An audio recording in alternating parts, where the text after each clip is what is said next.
Assalamualaikum warahmatullahi wabarakatuh. Alhamdulillahilladzi khalaqal insan 'allamahul bayan wasyamsa wal qamara bihusban. Wassalatu wassalamu ala khairul bariyati wal anam wa ala alihi wa sahbihi ajmain. Saudaraku, saudariku rahimani wa rahimakumullah. Allah Subhanahu wa taala telah menciptakan makhluk agar mereka beribadah kepadanya, melaksanakan perintahnya dan menjauhi larangannya.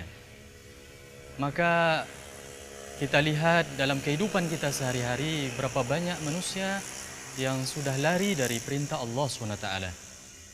Mereka tidak lagi mempedulikan apa yang difirmankan oleh Allah SWT. Perintah-perintah Allah SWT mereka langgar. Bagaimana bisa mereka melanggar perintah Sang Khalik? Padahal dialah yang telah menciptakan mereka. Maka Allah SWT telah menyebutkan bahwa penciptaan makhluknya memiliki tujuan besar di dunia ini. Yaitu Allah SWT ciptakan mereka untuk mengabdi kepadanya. Allah SWT berfirman, A'udzubillahi minasyaitonirrajim, wa ma khalaqtul jinna wal insa illa liya'budun. Saya tidak menciptakan jin dan manusia kecuali untuk beribadah kepadaku. Ibadah di dalam Islam syarat dengan perintah-perintah, yang mana perintah tersebut seperti disebutkan oleh Imam Al-Mawardi. Perintah di dalam agama ini tidaklah banyak. Bahkan disebutkan perintah dalam agama ini terbagi dua. Ada perintah untuk meyakini yang disebut dengan i'tiqad. Ada perintah untuk melaksanakan amal fisik. Amal yang pertama lah yang paling banyak. Perintah untuk meyakini. Ya, perintah untuk meyakini keesaan Allah SWT, meyakini rukun-rukun iman. Ini yang paling banyak di dalam agama kita. Adapun perintah untuk dilaksanakan oleh fisik itu sedikit. Maka apabila seorang hamba tidak mau atau merasa sulit dengan melaksanakan perintah Allah, maka ini sangat disayangkan karena dia tidaklah banyak. Perintah Allah itu tidaklah banyak. Ibnul Qayyim al-Jauziyah menyebutkan kepada kita bahwa perintah Allah SWT terbagi dua. Ada perintah yang sifatnya perintah al-amru. Yang ini disebut dengan perintah untuk mutaba'ah, perintah untuk ikhlas karena Allah SWT, perintah untuk mengabdikan diri kepada Allah SWT. Kemudian yang kedua ada perintah qadai, yaitu perintah agar kita menerima takdir Allah Subhanahu wa taala. Karena takdir Allah Subhanahu wa taala kepada hamba telah ditetapkan sebelum hamba itu diciptakan, sebelum diciptakan alam semesta ini 50.000 tahun sebelum mereka diciptakan. Maka apabila hamba melaksanakan perintah dan dia merasa sulit untuk melaksanakan perintah tersebut, maka Allah SWT menyuruh dia untuk melaksanakan perintah yang kedua, yaitu perintah qadai, agar dia bersabar atas kesulitan-kesulitan yang dia dapatkan dalam melaksanakan perintah, agar dia merasa ridho atas segala ketetapan Allah SWT. Dan inilah tingkatan yang terbesar ketika seorang menerima perintah Allah SWT dan menerima musibah dari Allah SWT. Maka seorang hamba sudah sepatutnya dan sepantasnya untuk melaksanakan perintah dan melaksanakan ibadah. Karena ubudiyah adalah hak Allah SWT. Dan ini wajib kita taati dan wajib kita laksanakan. Yang perlu diketahui oleh seorang hamba bahwa ibadah yang dia lakukan bukan terbatas kepada nilai-nilai lahiriah. Tetapi ada nilai yang lebih besar daripada lahiriah, yaitu nilai batiniah. Yang pertama, para ulama menyebutkan yang pertama adalah menjadikan seorang hamba itu bertakwa kepada Allah SWT.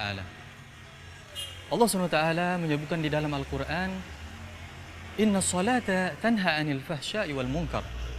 Sesungguhnya salat itu mencegah dari perbuatan keji dan mungkar. Apabila seorang telah meninggalkan perbuatan keji dan mungkar, maka dia sudah sampai tingkat takwa. Bagaimana dia beribadah kepada Allah SWT? Apakah itu ibadah salatnya, ibadah puasanya? Seharusnya membuat dia lebih bertakwa kepada Allah SWT. Pelaksanaan haji juga memiliki nilai ketakwaan. Nilai ketakwaan. Allah SWT menyebutkan di dalam Al-Quran, A'udzubillahi minasyaitonirrajim, wa tazawwadu fa inna khairaz zadi taqwa. Sesungguhnya fatazawwadu, bersiap-siaplah dengan takwa, berbekallah dengan takwa. Fa inna khairaz zadi taqwa. Sesungguhnya sebaik-baik bekal adalah takwa. Yang kedua, hikmah besar dalam pelaksanaan seluruh ibadah adalah membuat hamba semakin tunduk dan patuh kepada Allah SWT. Semakin menerima perintah Allah, menerima aturan Allah SWT.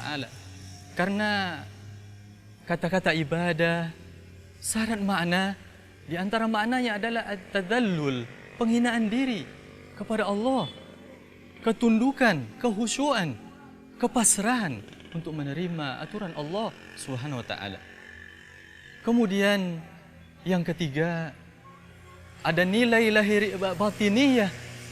Nilai batiniyah yang harus diketahui oleh seorang hamba ketika dia melaksanakan ibadah-ibadah yang diperintahkan oleh Allah SWT, yaitu menjadikan dia semakin tawadhu kepada Allah SWT, menghinakan dirinya kepada Allah SWT, dan merasakan bahwa dia adalah hamba yang lemah di hadapan Allah SWT.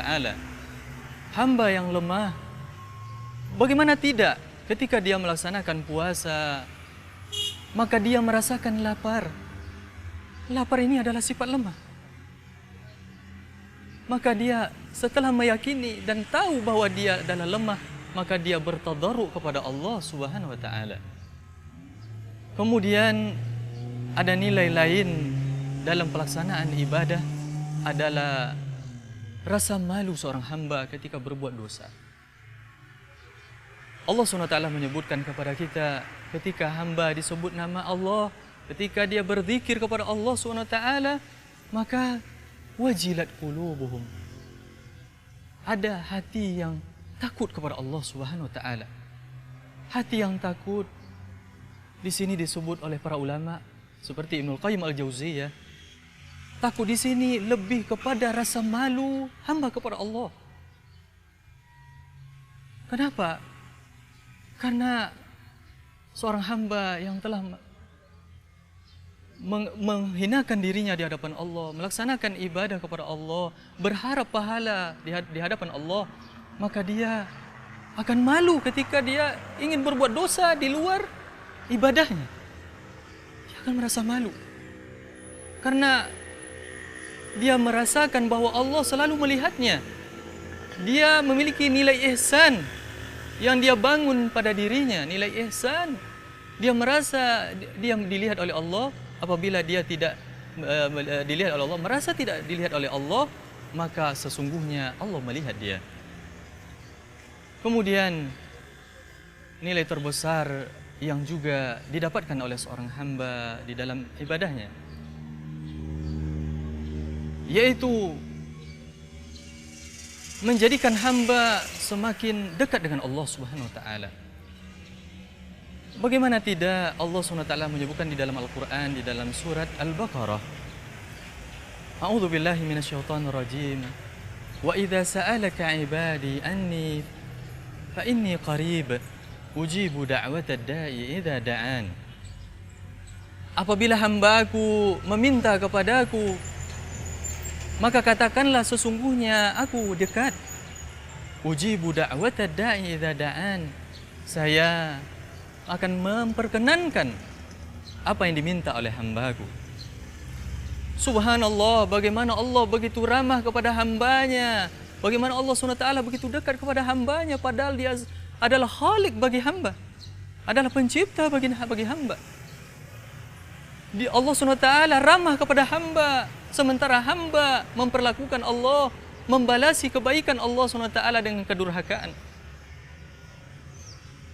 Maka apabila di dunia seorang anak durhaka kepada Allah, kedurhaka kepada orang tuanya, maka itu dinilai sebagai maksiat, sebagai kedurhakaan. Maka apabila Allah SWT diperlakukan seperti tadi, seperti seorang anak kepada orang tuanya, maka itu tentu lebih besar lagi.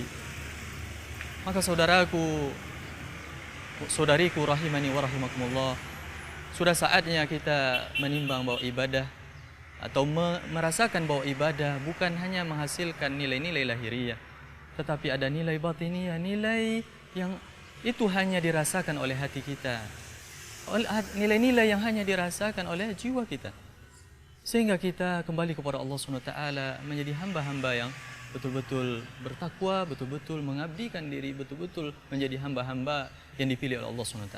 Mudah-mudahan apa yang kita sampaikan ini bermanfaat. Wassallallahu ala Muhammadin wa ala alihi wa sahbihi ajma'in. Assalamualaikum warahmatullahi wabarakatuh.